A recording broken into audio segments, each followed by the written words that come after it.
Hello students, आज हम इस वीडियो में कवर करेंगे क्लास 11th एनसीईआरटी मैथ के चैप्टर 9 को, सरल रेखा स्ट्रेट लाइंस। इसकी एक्सरसाइज 9.1 के इंट्रोडक्शन को आपको प्रोवाइड करा दिया गया है और अब हम अपने एक्सरसाइज के क्वेश्चंस को सॉल्व करते हैं और देखते हैं कि कैसे ये क्वेश्चन सॉल्व होंगे। जो इंट्रोडक्शन में फॉर्मूले आपको बताए गए हैं या समझाए गए हैं, उन्हीं की हेल्प से हम इन क्वेश्चंस को सॉल्व करेंगे। फर्स्ट वाले क्वेश्चन को करते हैं। तो फर्स्ट वाले क्वेश्चन में कहते हैं कार्तीय तल में एक चतुर्भुज खींचिए जिसके शीर्ष -4,5, 0,7, 5,-5 और -4,-2 है।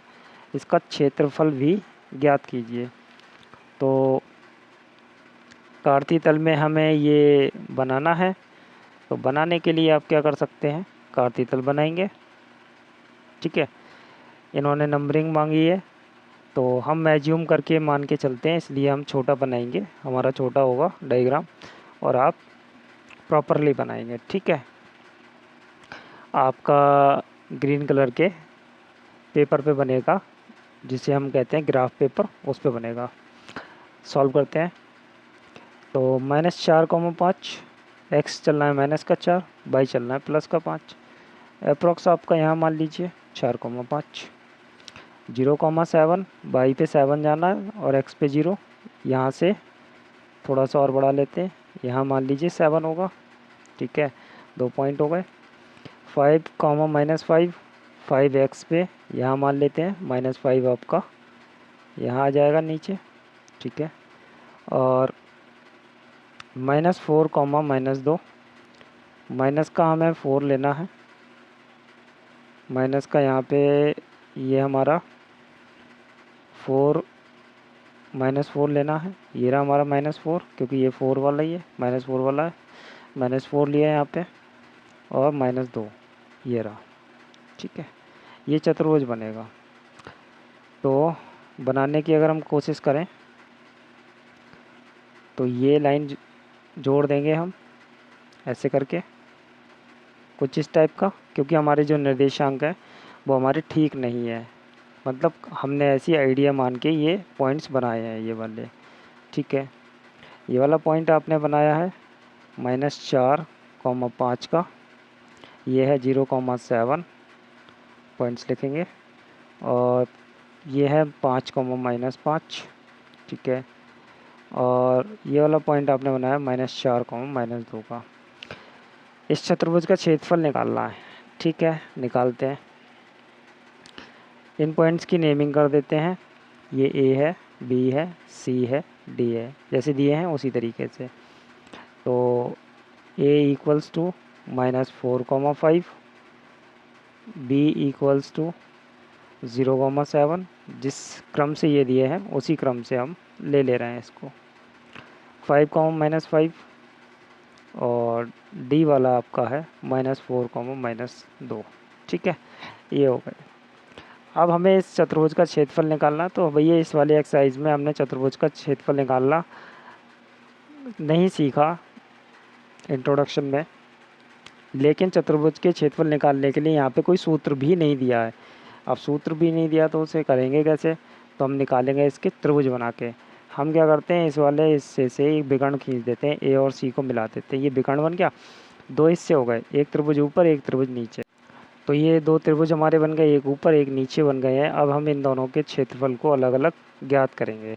तो एक एक त्रिभुज आपको पकड़ना होगा। जैसे कि मैं यहाँ पे ले लेता हूँ, स्टार्टिंग में कोई सा भी त्रिभुज ले लेते हैं, ए बी सी वाला ले लेते हैं। यहाँ लिखेंगे त्रिभुज ए बी सी में, त्रिभुज ए बी सी में, ऐसे ही तो बनाएंगे। तो त्रिभुज ए बी सी में ले लेते हैं। इसके निर्देशांक आपको कौन कौन सी यूज़ करने हैं, ए बी सी, ये तीनों क्रम से यूज़ करने हैं। तो डायरेक्ट करते हैं। तो यहाँ पे लिखेंगे त्रिभुज ए बी सी का क्षेत्रफल। सूत्र डालेंगे, सबसे पहले आपको सूत्र बताते हैं। 1/2 modulus x1 y2 minus y3 1 2 3 plus x2 2 3 1, याद हो गया 2 3 1। फिर x3 कितना आएगा, 3 के बाद 1 और फिर 2। ये आपका फॉर्मूला हो गया। मॉडुलस लगाएंगे यहाँ पे, मॉडुलस है, ठीक है, ब्रैकेट नहीं है। मॉडुलस का काम होता है नेगेटिव वैल्यू को पॉजिटिव करना, क्योंकि ये क्षेत्रफल नेगेटिव नहीं आएगा, पॉजिटिव ही आए करना है हमें। नेगेटिव में वैल्यू आ जाए तो हम उसे पॉजिटिव भी कर देंगे। लगा देते हैं वैल्यू 1/2। x1 की वैल्यू लगाते हैं, ये आपका x1/1, x2/2, x3/3, ठीक है, कोई प्रॉब्लम। क्योंकि ए बी सी लेना है, ए बी सी त्रिभुज में, तो ए वाले निर्देशांक 1 वाले, बी वाले सेकंड वाले, ये वाले थर्ड वाले, तो x1/1, x2/2, x3/3 लगा दीजिए। x1 की वैल्यू -4 है, y2 की वैल्यू 7 है, ये रहा y2/3, ये माइनस आएगा यहाँ पे, लेकिन ये वैल्यू माइनस की है तो क्या हो जाएगा, ये प्लस हो जाएगा। प्लस x2 की वैल्यू लगाएंगे, x2 हमारे पास कितना है, 0 है, 0 है। और इसके साथ में y3 माइनस का 5 माइनस y1 कितना है, 5, ठीक है। प्लस x3 हमारे पास कितना है, x3 आपके पास 5 है, ठीक है। y1 कितना है, 5 माइनस y2 कितना है, 7। क्लियर है। अब तो इसे सॉल्व करके आप वैल्यू बता सकते हैं। तो सॉल्व कर देते हैं, इसे कितना हो गया, 1/2 मॉडुलस में ये 12 हो गया, 7 5 12 और 12 चौक 48, माइनस का 48, ये 0 हो गया। इससे सॉल्व कर लेते हैं, कितना बचेगा, -2, -2 बचा, और 5 से गुणा करेंगे तो -10, ठीक है। और सॉल्व करते हैं तो कितना हो जाएगा, 1/2 मॉडुलस में ये -58 हो गया, और बाहर आएगा तो +58, ठीक है, +58। 2 से इसे कट कर देंगे तो कितनी वैल्यू आ जाएगी, 29 आ जाएगा, ठीक है, वर्ग इकाई। ये त्रिभुज का क्षेत्रफल हो गया, क्योंकि क्षेत्रफल आपका किस में आता है, स्क्वायर में आता है। ऐसे ही दूसरे वाले त्रिभुज का निकालेंगे, नीचे वाले का, ठीक है। इस वाले त्रिभुज के लिए लिखेंगे, क्या लिखेंगे, त्रिभुज ए सी डी या ए डी सी, जैसे आप रीड करना चाहें, ए सी डी में, ठीक है। अब हम फॉर्मूला नहीं लिखेंगे, आप फॉर्मूला लिखेंगे, हम फॉर्मूले के लिए छोड़ दे रहे हैं, आप लिखेंगे, हम डायरेक्ट वैल्यू पुट कर रहे हैं। तो हमें कौन कौन से निर्देशांक लेने हैं, ए सी डी, ए सी और डी, ये वाले तीनों हमें यूज करने हैं। x1/1, x2/2, x3/3, ठीक है। बी वाले से अब हमें कोई लेना देना नहीं है। चलिए करिए। x1 की वैल्यू -4, y2 की वैल्यू ये रही -5, y2 की वैल्यू कितनी आएगी, -5 आएगी, ठीक है। और y3 की वैल्यू आपके सामने ये रही -2, तो ये कितना हो गया, +2 हो गया, ठीक। x2 की वैल्यू ये x1 है, यहाँ पे x2 है, ये वाला सेकंड वाला, तो 5 हो गई। अब कौन आएगा, y3 कितना है आपके पास, -2, माइनस y1 कितना है आपके पास, 5, ये ले लेंगे आप, ठीक। प्लस x3 कितना है, -4, तो माइनस हट लगाइए यहाँ पे, प्लस हटा के -4। अब आपके पास क्या लगाना है, y1 है 5 और y2 है आपके पास में -5, तो 5 + 5 हो गया।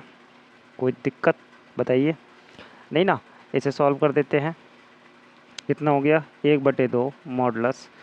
देखिए ये बच्चे हमारे पास -3 और बाहर है -4, 4 तियाँ 12, वो भी +12। यहाँ से हमारे पास हो गए 7 माइनस के, और 7 पंजे -35, ठीक है। ये 10 हो गए, 10 चौक 40 हो गए, क्लियर है, मॉडुलस लगा रहेगा। नेक्स्ट लाइन में 1/2, यहाँ से ये दोनों जुड़ जाएंगे, ये दोनों जोड़ दीजिए, और ये कितने हो गए, 75, 75 में से 12 कम कर दीजिए, 75 में से 12 माइनस कर दीजिए, 3 और 6 कितना आ गया, मॉडुलस -63, तो ये क्या हो जाएगा, +63/2 वर्ग इकाई। इस त्रिभुज का भी क्षेत्रफल आ गया। अब उसके बाद में हम क्या करेंगे, दोनों त्रिभुजों के क्षेत्रफल को जोड़ देंगे।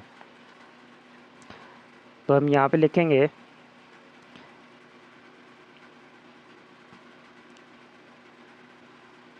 चतुर्भुज ABCD का क्षेत्रफल बराबर त्रिभुज ABC का क्षेत्रफल प्लस त्रिभुज ABD का, यहाँ पे ABD आएगा, ABD का क्षेत्रफल। तो ABC का क्षेत्रफल कितना है 29 है, इसका कितना है 63/2। एलसीएम ले लेंगे तो कितना हो गया 58 + 63/2। और फाइनली ये कितना हो जाएगा, इसे जोड़ के 121/2 वर्ग इकाई। ठीक है, ये आपका आंसर हो गया। चलिए करते हैं नेक्स्ट वाले क्वेश्चन को। सेकंड वाले क्वेश्चन में कहते हैं 2A भुजा के समबाहु त्रिभुज का आधार बाई अक्ष के अंदिश इस प्रकार है कि आधार का मध्य बिंदु मूल बिंदु पर है। त्रिभुज के शीर्ष के निर्देशांक बताइए। चलिए तो हम बना लेते हैं। ये बाई अक्ष बना लिया, ये एक्स अक्ष बना लिया, ये तो सभी लोग जानते हैं, इसमें तो कोई प्रॉब्लम नहीं है। ठीक है, अब वो कहते हैं कि जो समबाहु त्रिभुज है जिसकी सारी भुजाएं बराबर होती हैं, उस त्रिभुज का जो आधार है वो बाई अक्ष पे है और इस प्रकार है कि आधार का जो मध्य बिंदु है वो मूल बिंदु पे है। ये मूल बिंदु होता है, तो मतलब यहाँ से यहाँ तक हम मान लेते हैं, यहाँ से यहाँ तक ये आधार है हमारे समबाहु त्रिभुज का। ठीक है, अंदिश है, ठीक है, और कितनी है ये 2A है, यहाँ से यहाँ तक कितनी है 2A है, तो A ऊपर और A नीचे, ये -A ये +A। ठीक है, माइनस का नीचे होता। तो इस त्रिभुज के शीर्ष ज्ञात कीजिए। तो त्रिभुज ऐसे बनेगा, आधार वहाँ पे है तो इधर को बनेगा, या आपका इस साइड हो सकता है, भाई यही तो हो सकता है, या तो ये तो बताया नहीं कि एक्स अक्ष की तरफ कौन सी दिशा में है, +x अक्ष की तरफ है कि -x अक्ष की तरफ है, लेकिन बस इस त्रिभुज का आधार हमें यहाँ बता दिया है बाई अक्ष पे।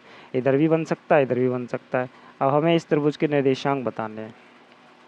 तो भाई अब हम निर्देशांक, शीर्ष के निर्देशांक बताएंगे, तो बता देते हैं। इसमें कैसे बताएंगे, चलिए बताते हैं। इस बिंदु के निर्देशांक कितने होंगे, ये एक्स अक्ष पे बिंदु आ रहा है तो x, 0 होंगे। इधर अगर इधर पे है ये त्रिभुज तो इसे एक्स अक्ष के निर्देशांक कितने होंगे -x, 0 होंगे। ठीक है, कोई एक होगा लेकिन बराबर ही होगा, उसमें समबाहु त्रिभुज है ना, इसलिए दोनों तरफ x की वैल्यू कैसी होगी, बराबर होगी। इस वाले पॉइंट के निर्देशांक क्या होंगे, इस वाले के बता पाएंगे आप 0, A। सही है, इस वाले के क्या होंगे 0, -A, क्योंकि ये A नीचे है तो इसलिए -A। तो हम यहाँ त्रिभुज का नाम लिख लेते हैं AB, अगर ये C है तो ये C' मान लेते हैं। ठीक है, किसी एक त्रिभुज को लेके काम कर लेते हैं, जितना ये आएगा उतना ये होगा, या ये आएगा तो उतना ये होगा। ठीक है, करते हैं। A के निर्देशांक कितने आए 0, A। B के निर्देशांक कितने आए 0, -A। C के निर्देशांक कितने आए हमारे x, 0। तो भाई हमें इस वाले बिंदु के निर्देशांक बताने हैं, बाकी दो के आपको पता चल गया, इस वाले के निकालने हैं। इस वाले बिंदु के निर्देशांक कैसे निकलेंगे ज़रा आप ही बताइए। देखिए ये समबाहु त्रिभुज है, जितनी लंबाई इस भुजा की होगी उतनी इसकी होगी, सीधी सी बात है। जितनी लंबाई इसकी होगी उतनी लंबाई इसकी होगी। तो इस बिंदु के साथ इसका, इस बिंदु के साथ इसका, बीच में हम लगा देंगे दो बिंदुओं के बीच की दूरी का सूत्र लगा देंगे।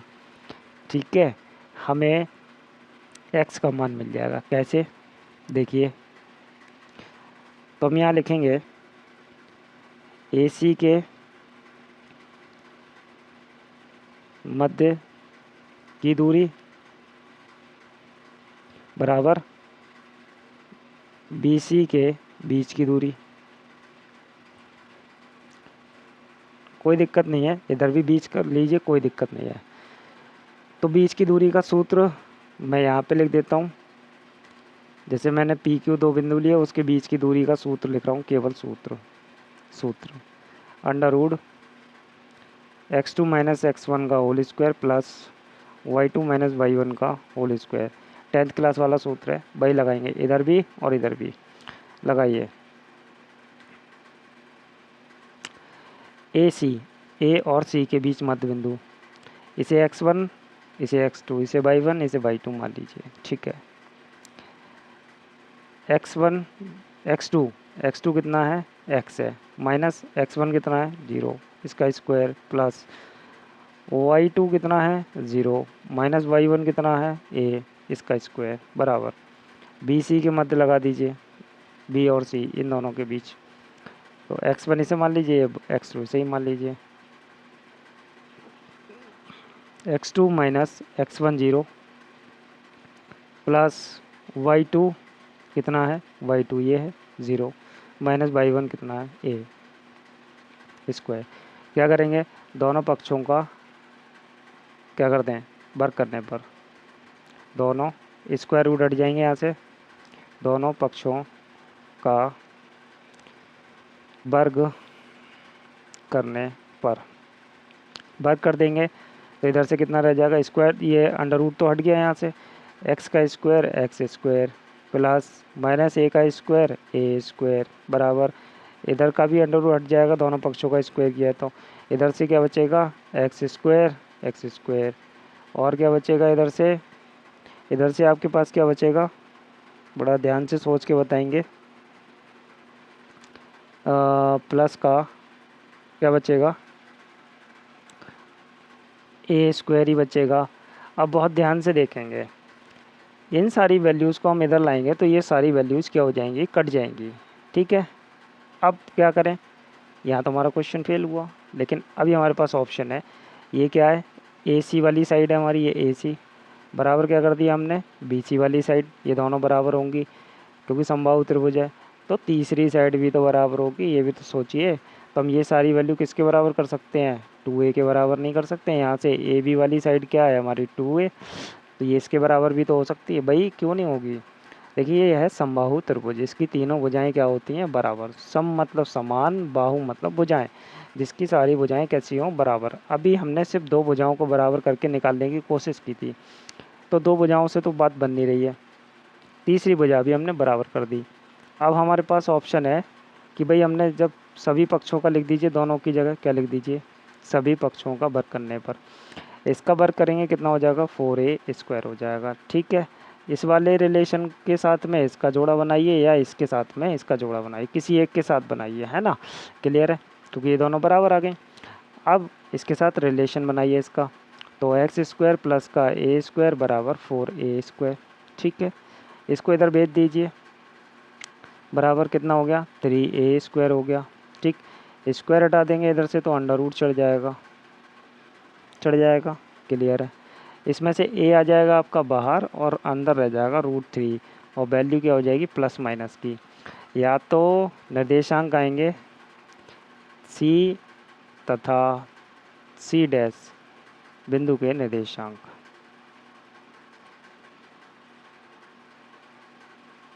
क्या हो सकते हैं, ए और बी के तो आपने लिख ही दिया ऊपर, सी के क्या हो सकते हैं, सी बिंदु के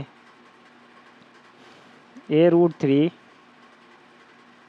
0 या -a√3, 0, यही निर्देशांक हो सकते हैं, दोनों में से एक होगा।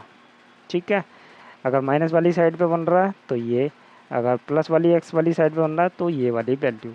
इस तरीके से हमने ये वाले क्वेश्चन को किया। करते हैं नेक्स्ट वाले क्वेश्चन को, थर्ड वाले क्वेश्चन को करते हैं। थर्ड वाले में कहते हैं x1 y1 और q बिंदु x2 y2 के बीच की दूरी ज्ञात कीजिए जब पी क्यू बाई अक्ष के समांतर हो। किसके हो, बाई अक्ष के समांतर हो। बाई अक्ष के समांतर होने के केस में अब आप जानते हैं कोई भी रेखा अगर बाई अक्ष के समांतर है, भाई इन दोनों बिंदुओं के बीच की दूरी ज्ञात करनी है। बीच की दूरी इन दोनों से जाने वाली एक लाइन होगी, वो क्या है, बाई अक्ष के समांतर है। जैसे कि ये मान लीजिए ये कार्तीय तल बनाया, एक बिंदु यहाँ है और एक बिंदु यहाँ है, ऐसे पास हो रही है, ये बाई अक्ष के समांतर पास हो रही है। बाई अक्ष के समांतर पास हो रही है तो सीधी सी बात है कि यहाँ पर इस बिंदु के निर्देशांक, अगर इस बिंदु के निर्देशांक कितने हैं, पहले वाले के x1, y1 है और इस वाले के हैं x2, y2, तो एक बात बताइए कि ये बाई अक्ष है, बाई अक्ष है, तो बाई अक्ष के समांतर है ये वाली लाइन। तो मुझे एक बात बताइए, बाई का मान तो चलो ठीक है बढ़ रहा है, बढ़ता चला जाएगा, कहीं तक भी जाए वहाँ तक बढ़ेगा, लेकिन ये एक्स पे यहाँ कट कर रही है, क्या एक्स का मान बढ़ा रही है ये? जब बाई एक्स के समांतर होगी तो x1 और x2 की वैल्यू क्या होगी? बराबर होगी। होगी नहीं होगी? कांस्टेंट होगी, फिक्स रहेगी। यहाँ पे x यहाँ पे फिक्स रहेगा, नहीं रहेगा। ठीक है, तो पहले केस में आप बताएंगे कि पी क्यू बाई अक्ष के समांतर है, तो x1 और x2 की वैल्यू कैसी रहेंगी? बराबर रहेंगी। तो पी क्यू के बीच की दूरी मांग रहे हैं, तो लिख दीजिए पी क्यू के बीच की दूरी का फॉर्मूला डाल दीजिए, कितना होता है x2 माइनस x1 का whole square plus y2 minus y1 का होल स्क्वायर होता है। तो आपको पता ही है, किसी एक को रिप्लेस कर दीजिए। मैंने x1 को रिप्लेस x2 को रिप्लेस कर दिया x1 से, बस प्लस y2 प्लस y1 का होल स्क्वायर, ये दोनों तो जीरो हो गए। पी क्यू बराबर कितना आ गया आपके पास? Under root y2 minus y1 का होल स्क्वायर, प्लस नहीं माइनस आएगा, होल स्क्वायर। ठीक है, रूट हट जाएगा यहाँ से, आपका रूट हट जाएगा। ठीक है, रूट हट जाएगा और इस पर मॉडुलस लगा लीजिए, क्योंकि यहाँ पे वैल्यू फिक्स नहीं है, पॉजिटिव भी आनी चाहिए बीच की दूरी, दूरी कभी भी नेगेटिव नहीं होती। तो आप लगा सकते हैं मॉडुलस y2 माइनस y1, ये वैल्यू हमेशा कैसी होनी चाहिए? पॉजिटिव, इसीलिए इसका आंसर ये हो गया। अब केस आता है एक्स अक्ष के समांतर,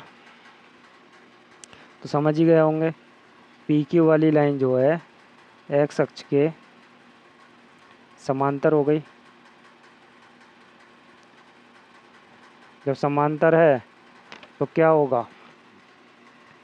y1 और y2 बराबर हो जाएंगे। बना के देखिएगा आप डायग्राम। तो लिखते हैं पी क्यू बीच की दूरी, तो क्या रहेगा? x1 minus x2 minus x1 का whole square plus y2 minus y1 का होल स्क्वायर। रिप्लेस कर दीजिए एक चीज़ को, x2 माइनस x1 का whole square plus y1 minus y1 का होल स्क्वायर, ये जीरो हो गया। आपके पास क्या रह गया? पी क्यू बराबर under root x2 minus x1 का होल स्क्वायर, और फाइनली मॉडुलस के अंदर x2 माइनस x1 आपका आ गया। तो ये हो गई, कोई भी रेखा किसी के समांतर होती है उस केस में बीच की दूरी निकालने का तरीका। करते हैं नेक्स्ट वाले क्वेश्चन को, क्वेश्चन नंबर 4 करते हैं। क्वेश्चन नंबर 4 में कहते हैं कि एक्स अक्ष पर एक बिंदु ज्ञात कीजिए जो इतने और इतने बिंदुओं से समान दूरी पर हो। ठीक है, देखिए ये केस है, हाई स्कूल वाला ही क्वेश्चन है। एक बिंदु आपने ये वाला मान लिया 7,6, एक बिंदु आपने ये मान लिया कितना? 3,-4। इस बिंदु से और इस बिंदु से, दोनों बिंदु से एक तीसरा बिंदु है, वो समान दूरी पे स्थित है, मतलब यहाँ से यहाँ तक की दूरी और यहाँ से यहाँ तक की दूरी, ये दूरी बराबर है, ये आपस में बराबर है। तो इसे ए मान लीजिए, इसे बी मान लीजिए, इसे पी मान लीजिए। ठीक है, और ये बिंदु कहाँ स्थित है? एक्स अक्ष पे है। अब एक बात देखिए, कार्तीय तल में अगर अक्ष पे कोई बिंदु है तो उसी अक्ष की वैल्यू आती है। जैसे अगर ये एक्स अक्ष पे स्थित है तो सिर्फ एक्स की वैल्यू आएगी, ये बाई पे नहीं चला है, इसलिए बाई जीरो होगा। अगर ये बाई अक्ष पे है तो सिर्फ बाई की वैल्यू आएगी और किसी की वैल्यू नहीं आएगी। क्लियर है? तो ये बिंदु कहाँ है? एक्स अक्ष पे, तो इस बिंदु के निर्देशांक क्या होंगे? x,0। क्लियर है? समझ में आया होगा। तो हम यहीं पे लिखेंगे माना बिंदु P एक्स अक्ष पर स्थित है, तो बिंदु P के निर्देशांक x,0 होंगे। क्लियर है? ठीक है, अब हमें क्या करना है? इस बिंदु का निर्देशांक निकालना है। तो भाई दोनों के बीच की दूरी बराबर है, तो भाई वही फॉर्मूला लगा दीजिए। क्या लिखेंगे? ए पी के बीच की दूरी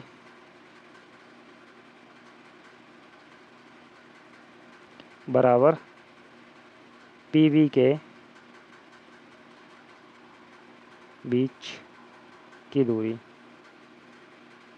ए पी के बीच की दूरी के लिए सेम फॉर्मूला, याद रखिए बीच की दूरी का फॉर्मूला। अब यहाँ फॉर्मूला नहीं लिख सकते आप, तो ए पी के लिए आप इसे x1 और इसे x2 मान लीजिए, तो x2 ये हो गया माइनस x1 है 7 इसका square, x1 x2 sorry x2 x1 x2 x1 by 2 by 1 by 2 minus by 1 का स्क्वायर।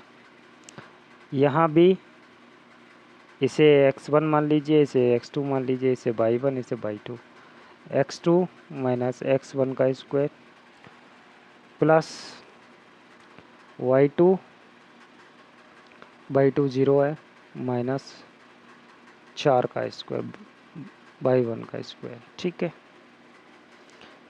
क्या लिखेंगे? दोनों पक्षों का वर्ग करने पर, वर्ग करेंगे तो इधर से अंडर रूट कैंसिल हो जाएगा, x माइनस 7 का स्क्वायर होल स्क्वायर, 6 का स्क्वायर 36 आएगा, माइनस है तो प्लस तो हो ही जाएगा, इधर से भी अंडर रूट गया, x माइनस 3 का होल स्क्वायर प्लस 4 का स्क्वायर 16। ठीक है, चलते हैं आगे। होल स्क्वायर ओपन करना पड़ेगा, बिना होल स्क्वायर ओपन करे काम नहीं चलेगा, तो एक्स स्क्वायर प्लस का 49 फॉर्मूला आपको मालूम है, 7 दूनी 14 एक्स हो गया प्लस 36 बराबर एक्स स्क्वायर प्लस का 9 प्लस का 3 दूनी सॉरी माइनस का 3 दूनी 6x प्लस 16। सबको एक साइड ले आते हैं, तो x square plus 49 minus 14x plus 36 minus x square minus 9 plus का 6x माइनस का 16। ठीक है, बराबर में रह गया 0, ये इससे मर गया। ठीक है ना, जाएगा। अब हमारे पास में 16 9 25 हो गया, 16 9 25, 49 और 36 जोड़ लेते हैं, 9 6 15 के 5 हाथ से लेक 7 और 8 85 हो गए प्लस के, ये दोनों 85 हो गए प्लस के, ये माइनस के 25 हो गए, घटा देते हैं 0 6 प्लस का 60 बचेगा। ठीक है, ये बचा है ये बचा है, तो भाई हमारे पास कितने बचेंगे? माइनस का 8x बचेगा, 8x को उधर भेज देते हैं और 8 को इधर भेज देते हैं, कट करते हैं, 4 दूनी 8, 4 एकम 4, 4 पंजे 20, तो x की वैल्यू कितनी आई? 15/2। तो उस बिंदु के निर्देशांक क्या होंगे? बिंदु P बराबर 15/2, 0। आंसर यही तो चाहिए था उन्हें, आ गया। करते हैं नेक्स्ट वाले क्वेश्चन को। क्वेश्चन नंबर 5 करते हैं, रेखा की ढाल ज्ञात कीजिए जो मूल बिंदु और P तथा B बिंदु को मिलाने वाले रेखाखंड के मध्य से जाती है। P और B बिंदुओं को मिलाने वाले रेखाखंड के मध्य बिंदु से जाती है, उस रेखा की हमें ढाल ज्ञात करनी है।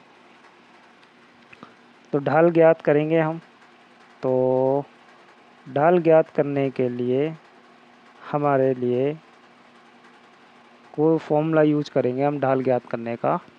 बताया था आपको, ढाल किससे निकालते हैं? या तो m से या tan थीटा से, और tan थीटा m बराबर फॉर्मूला y2 माइनस y1 बटे x2 माइनस x1।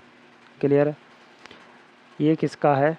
ढाल के लिए, ढाल की बात हो रही हो, जब झुकाव की बात हो रही हो। तो क्वेश्चन का डायग्राम बनाने की कोशिश करते हैं।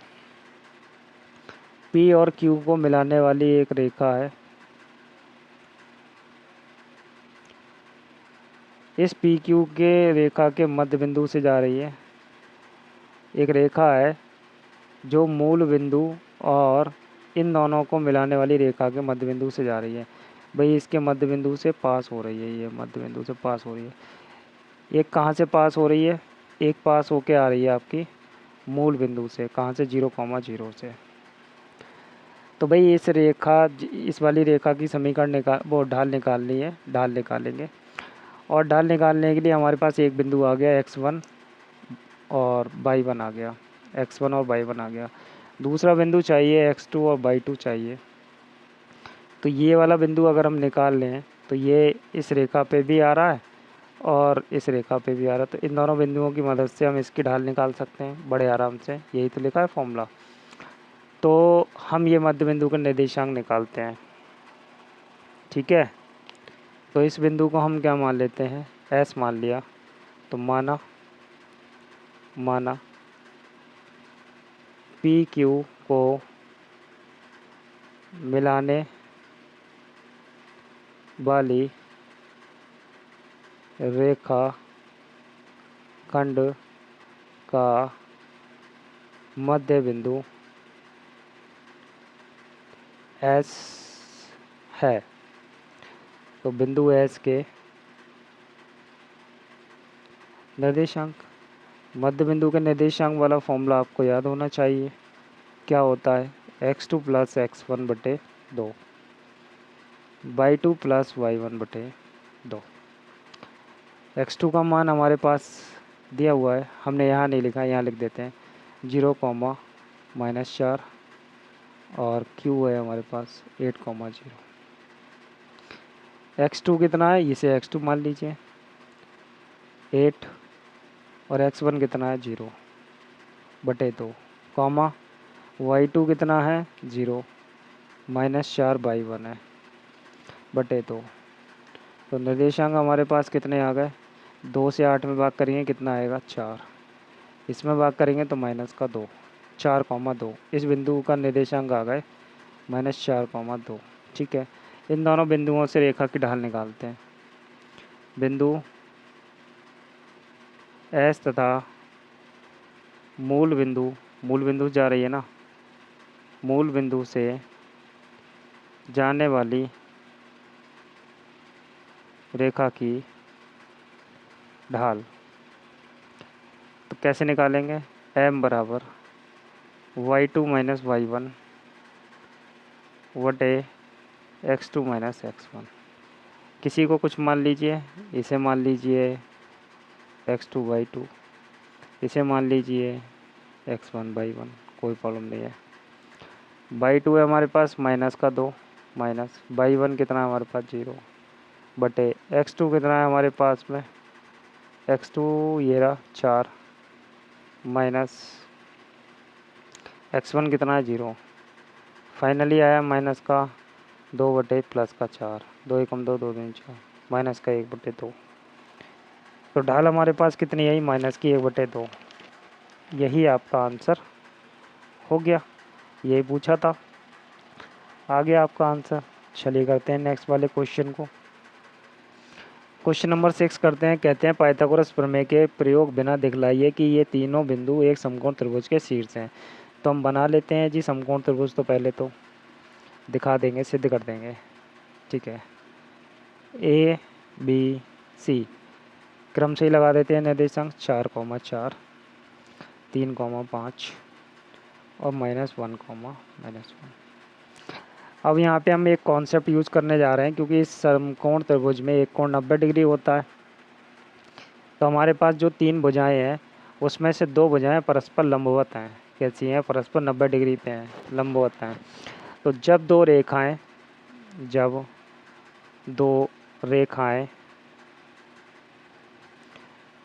परस्पर 90 डिग्री पर होती हैं या लंबवत, ठीक है, दोनों बातें 90 डिग्री पे या लंबवत होती हैं, तो उनकी ढालों का गुणनफल -1 होता है।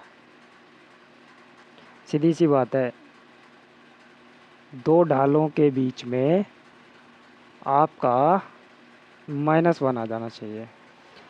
दो ढालों की गुणा करने के बाद क्या आ जाना चाहिए, माइनस। ज़रूरी नहीं है कि M1 M2 ही हो, कितने, अब यहाँ पे आपकी कितनी ढाल आएंगी, कितनी रेखाएं हैं यहाँ पे, 3 रेखा। कौन कौन सी हैं, एक है AB, दूसरी है BC, तीसरी है CA। ये 3 रेखाएं हैं। अब तीनों में इसकी M1 मान लेंगे, इसकी M2 ढाल, इसकी M3 ढाल, 3 ढाल निकालेंगे। अब ज़रूरी नहीं है कि M1 M2 के बीच में माइनस बनाना चाहिए, M1 M3 के बीच में आ गया तब भी चलेगा। 90 डिग्री का कोण ही तो सिद्ध करना है, आ जाएगा। तो निकालिए, ढाल निकालिए। रेखा AB की ढाल, जिसे हम कहते हैं M1, बराबर, फॉर्मूला मैं यहाँ लिख दे रहा हूँ, y2 माइनस y1 बटे x2 माइनस x1। ए और बी की निकाल रहे हैं तो लगा दीजिए। तो ये y2 ये y1, 5 माइनस 4 बटे x2 माइनस x1, 3 माइनस 4। ये कितना आ गया, 1 बटे -1, फाइनली आ गई -1। ठीक है। ऐसे ही किसकी ढाल निकालेंगे, रेखा BC की ढाल,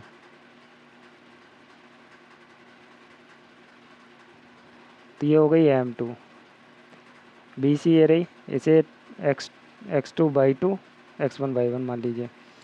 तो y2 माइनस y1 बटे x2 माइनस x1, तो ऊपर हो गया आपका माइनस का 6 बटे माइनस का 4, माइनस से माइनस कट गया, 2 3 6, 2 दूनी 4, कितना आ गया 3/2। ऐसे ही निकाल लेते हैं, आपको दिख जाए इसलिए यहीं पे कर देते हैं इसको। रेखा AC की ढाल M3, AC ये रही, इसे x2/2, इसे x1/1 मान लीजिए। -1 -4 बटे -1 -4, ये कितना आ गया आपके पास में, -5 बटे -5, कट कटा के प्लस का 1 आ गया। तो अब हमारे पास देखिए दो ढालों का गुणनफल, AB की ढाल गुणा AC की ढाल। AB की ढाल कितनी है, -1 गुणा +1 बराबर आ गया -1। अतः रेखा AB तथा AC परस्पर लंबवत हैं, और लंबवत हैं तो ये दिए गए शीर्ष किसके होंगे, समकोण त्रिभुज के होंगे। चलिए करते हैं नेक्स्ट वाले क्वेश्चन को। क्वेश्चन नंबर 7 करते हैं। कहते हैं उस रेखा का समीकरण ज्ञात कीजिए। बेसिकली इसमें आंसर में तो आपके थीटा दे रखा है, ठीक है, ढाल दे रखी, तो हम ढाल निकाल देंगे। ठीक है, कोई टेंशन ना लीजिए, जैसा आंसर दिया उतना ही लिखेंगे, ढाल दी हुई है। ठीक, निकालते हैं। जो बाई अक्ष की धन दिशा से वामावर्त मापा गया 30 डिग्री का कोण बनाती है। तो जी काटती तल बनाते हैं पहले। बाई अक्ष की कौन सी दिशा में है, धन दिशा में, ठीक है, बाई धन दिशा ही है। तो वामावर्त नापा गया है, और वामावर्त नापने का मतलब है इस तरीके से, ऐसा एंटी क्लॉकवाइज। ठीक है, ये कितना दिया हुआ है, 30 डिग्री का कोण दिया हुआ है। इतनी बात समझ में आ गई होगी आपके। अब हमें इसका ढाल निकालना है, और ढाल कहाँ से निकलता है, इंट्रोडक्शन में आपको बताया है, एक्स अक्ष की धन दिशा के साथ ये वाला कोण होता है, ये कोण निकालना है। अब ये कोण निकालने के लिए आप ज़रा ध्यान से देखिए, आपको कुछ नियम अगर याद हो, जब दो रेखाएं परस्पर आपस में काटती हैं तो उनके ये सामने सामने वाले कोण बराबर होते हैं, ये वाला इसके साथ बराबर होता है, इनको बोलते हैं शीर्ष अभिमुख कोण। तो भाई इसकी नेमिंग कर लो पहले, ये O है, ये A है, ये B है। तो ये कोण यहाँ 30 है, तो यहाँ भी कितना होगा, 30 होगा, बिल्कुल होगा 30 शीर्ष अभिमुख कोण से। चलिए लिखिए, कोई बात नहीं, हमें ये वाला कोण निकालना है, और यहाँ से ढाल निकाल देंगे। ठीक है, निकाल दीजिए, देखते हैं, सॉल्व करते हैं। तो सॉल्व करेंगे तो त्रिभुज लेंगे, त्रिभुज OAB में सारे कोण लिखेंगे। देखिए, कोण O प्लस कोण A, और कोण A का नाम पूरा लेंगे OAB, O A B plus B कोण का भी नाम पूरा लिखेंगे, जो नाम है कोण ओ बी ए, ये मिला के 180 डिग्री बटेगा। त्रिभुज के तीनों कोणों का योग 180 अंश होता है। ठीक है, कोण ए कितना है 90 डिग्री, ये बताने की जरूरत नहीं है। हमें ये वाला कोण चाहिए हर हाल में। चलिए, कौन सा कोण ओ ए बी चाहिए आपको। ठीक है, कौन सा चाहिए O A B plus O B A का मान कितना है, ओ बी ए का मान 30 डिग्री, 30 डिग्री बराबर 180, 9 3 12 120 हो गया। ओ ए बी का मान कितना हो जाएगा 180 माइनस 120, कितना हो गया 60 डिग्री। ये वाला कोण कितना आ गया 60 डिग्री। हमें वो वाला चाहिए धन अक्ष से, धन एक्स अक्ष से बनने वाला ये वाला कोण चाहिए। इस कोण का नाम क्या है, यहाँ पे अगर आप नाम दे दें तो एक्स दे दो, बी ए एक्स, कोण बी ए एक्स प्लस अंदर वाला कोण कोण ओ ए बी बराबर 180 होगा। रीजन रैखिक युग्म, एक रेखा पे बनने वाले दोनों कोण हैं, मतलब रेखा पे ये वाला कोण बनेगा तो वो 180 का ही होता है। रैखिक युग्म के नाम से प्रॉपर्टी होती है ये। सॉल्व करते हैं इसको। बी ए एक्स चाहिए आपको, प्लस कितना है 60 डिग्री बराबर 180। तो कोण बी ए एक्स कितना आ गया आपके पास, बी ए एक्स आ गया आपके पास 120 डिग्री, बी एक्स निकला है। अब इस रेखा की ढाल चाहिए, तो ढाल क्या होती है एम बराबर टेन थीटा होती है। लगा दिया 10, 120 लगा दिया, 120 आ गया। 10 120 का वैल्यू नहीं याद है तो हम क्या लिखेंगे 10, तोड़ेंगे इसे 90 प्लस 30, क्योंकि ये कौन सी चतुर्थांश में गया, ये आपका दूसरे में गया। ठीक है, कौन से चतुर्थांश में, ए एस टी सी, तो यहाँ आ गया 90 प्लस करेंगे, 90 ये है प्लस करेंगे तो यहाँ आ गया। सेकंड में गया तो ये 10 माइनस का हो गया, और 90 पे 10 चेंज होता है, हाँ चेंज होता है किस में, कॉट में, कॉट 30 हो गया। और कॉट 30 की वैल्यू कितनी होती है, कॉट 30 की वैल्यू होती है √3 माइनस का √3। ये आपका आंसर आ गया, यही रेखा की डाल दी होगी। ठीक है, चलिए करते हैं नेक्स्ट वाले क्वेश्चन को। अगर आपको इसके निर्देशांक निकालने हैं, वो समीकरण निकालनी है, तो समीकरण निकालने के लिए आपके पास या तो इस बिंदु के निर्देशांक हो या इस बिंदु के निर्देशांक हो, वो हमारे पास है नहीं, समीकरण इसलिए नहीं निकलेगी। चलिए करते हैं नेक्स्ट वाले क्वेश्चन को। क्वेश्चन नंबर 8 करते हैं। क्वेश्चन नंबर 8 में कहते हैं दूरी सूत्र का प्रयोग किए बिना दिखाइए कि बिंदु, ये चारों बिंदु एक समांतर चतुर्भुज के शीर्ष हैं। तो समांतर चतुर्भुज बना लेते हैं। समांतर चतुर्भुज कुछ ऐसा होता है। ठीक है, ये विकर्ण बना लिया हमने, ए बी सी डी। समांतर चतुर्भुज की प्रॉपर्टी अगर याद है आपको तो ये क्वेश्चन फटाक से कर देंगे आप। प्रॉपर्टी क्या है कि समांतर चतुर्भुज की आमने सामने की भुजाएं कैसी होती हैं, समांतर होती हैं और बराबर होती हैं। और जो विकर्ण होते हैं वो एक दूसरे को समद्विभाजित करते हैं। कैसे करते हैं, समद्विभाजित। समद्विभाजित का सीधा सीधा मीनिंग समझ लीजिए कि ये वाला जो विकर्ण आ रहा है बी डी वाला, ये ए सी वाले को दो बराबर हिस्से में काटेगा, मतलब ये लंबाई इसके साथ जाएगी, ये दोनों लंबाई कैसी होंगी, बराबर होंगी। ऐसे ही ये और ये लंबाई आपस में क्या होंगी, बराबर होंगी। मतलब सीधी सी बात है कि यहाँ से जो मैं यहाँ से इस बिंदु को क्या कह सकता हूँ, ये लंबाई और ये लंबाई बराबर है, तो ये क्या है, मध्य बिंदु है ए सी का। ऐसे ही ये ए सी वाला विकर्ण बी डी वाले को दो बराबर भागों में काटेगा, ये और ये दोनों आपस में बराबर होंगे। तो मैं कह सकता हूँ बी डी का भी ये क्या है, मध्य बिंदु।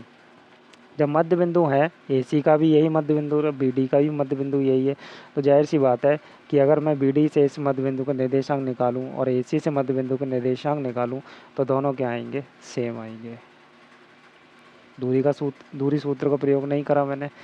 मैं क्या करूँगा, इस विकर्ण के मध्य बिंदु के निर्देशांक लूँगा और इस विकर्ण के भी मध्य बिंदु के निर्देशांक लूँगा, दोनों ही क्या आएंगे, बराबर। अगर ये दोनों बराबर होते हैं, मतलब ये विकर्ण एक दूसरे को बराबर हिस्सों में काटते हैं, तो जिस हिसाब से ये लिखे हैं उसी हिसाब से हम इनके निर्देशांक ले लेते हैं। ए वाले के निर्देशांक -2, -1, बी वाले के निर्देशांक 4, 0, सी वाले के निर्देशांक 4, 3, 3, और डी वाले के निर्देशांक -3,2। ठीक है, अब मैं निकालता हूँ ए सी के मध्य बिंदु के निर्देशांक। ए सी के मध्य बिंदु के निर्देशांक। मध्य बिंदु के निर्देशांक के लिए सूत्र आपको पता ही है, x2 + x1/2, y2 + y1/2। x2 कितना है मेरे पास में, ये x1 x2 है, ये x2 है, ये x1 है, AC के बीच में निकाल रहे हैं हम। तो जी 3 - 2/2 और y2 3 - 1/2। तो फाइनली मेरे पास कितना आ गया, 1/2 और 1, ये आ गया।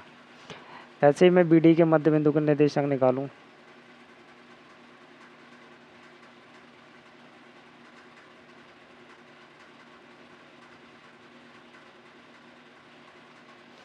BD के मध्य बिंदु का निर्देशांक निकालूं तो फॉर्मूला लिखा है उसी में लगा देते हैं। ये x2 ये x1 -3 + 4/2, 2 - 0/2। चेक करिए यहाँ से, प्लस का 1/2 और ये 1 आ गए बराबर। अब ये बराबर आ गए तो अतः लिख दीजिए, वैसे मन तो है नहीं, आलसी जो है हम, आलस बहुत आता है, क्या करा जाए। दिए गए शीर्ष समांतर चतुर्भुज के शीर्ष है। सही है, ये आपका आंसर हो गया, सिद्ध हो गया। करते हैं नेक्स्ट वाले क्वेश्चन को। क्वेश्चन नंबर 9 करते हैं। क्वेश्चन नंबर 9 में कहते हैं एक्स अक्ष और आपका साथ में दिए हैं निर्देशांक को मिलाने वाली रेखा के बीच का कोण ज्ञात कीजिए। अब भाई कैसे करेंगे, कुछ आइडिया बताइए। एक्स अक्ष के साथ में इन दोनों बिंदुओं को मिलाने वाली रेखा के बीच का कोण निकालना है। तो सीधी सी बात ऐसी है, देखिए ये कोई कार्तीय तल है और ये कोई रेखा जा रही है, दो बिंदुओं से होके पास हो रही है, 3, -1 से और 4, -2 से पास हो रही है। तो इसे ए मान लीजिए, इसे बी मान लीजिए। तो एक्स अक्ष और रेखा के बीच का कोण ज्ञात करना है। तो चाहे ये वाला कोण बता दीजिए या चाहे ये वाला कोण बता दीजिए, कोई सा एक बता दीजिए, कोई फ़र्क नहीं पड़ता। तो निकालते हैं, सीधी सी बात है। इस रेखा का निकालने के लिए हम क्या करेंगे, सूत्र यूज कर देंगे डायरेक्ट। एक्स अक्ष के साथ जो ढाल होती है उसका ही सूत्र लगा देंगे, tan थीटा बराबर या m बराबर जो फॉर्मूला पढ़ा है हमने y2 - y1/x2 - x1 वाला। तो इन दोनों बिंदुओं के बीच लगा दीजिए। तो -2 +1/4 -3 हो जाएगा। ये x2/2 x1/1। चलिए सॉल्व कर दीजिए। तो tan थीटा बराबर कितना आ गया, ये ऊपर से हो गया माइनस का 1, नीचे से हो गया प्लस का 1, तो आया -1। क्लियर है। अब हमने इसको tan में ढूंढा ये, तो ये हमें मिलेगा 1 वैल्यू किसकी होती है, tan 45 की, माइनस ऐसी लगा रहने दिया। अब हमें ये प्लस में करके लेके आना है। तो हम क्या करेंगे, देखेंगे tan कहाँ माइनस होता है, दूसरे चतुर्थांश में होता है और tan चेंज भी नहीं हो। तो उसके लिए हम क्या लिखेंगे, 180 माइनस थीटा कितना, 45 डिग्री। कितने का होता है ये, 45 डिग्री का। सॉल्व करके लिखेंगे तो tan थीटा बराबर कितना आ जाएगा, tan 135 डिग्री आ जाएगा। और थीटा बराबर कितना आ गया, 135 डिग्री। यही कोण होगा एक्स अक्ष और रेखा के बीच में। ठीक, छोटा सा क्वेश्चन था। चलिए करते हैं नेक्स्ट वाले क्वेश्चन को। क्वेश्चन नंबर 10 करते हैं। क्वेश्चन नंबर 10 में कहते हैं एक रेखा की ढाल दूसरी रेखा की ढाल का 2 गुना है। यदि दोनों के बीच के कोण की स्पर्शज्या मतलब tan थीटा 1/3 है, ठीक है, tan थीटा 1/3 है, तो रेखाओं की ढाल ज्ञात कीजिए। चलिए क्या दिया हुआ है कि एक रेखा की ढाल ऐसे लिखते हैं, चलिए प्रॉपरली कर लेते हैं, मान लेते हैं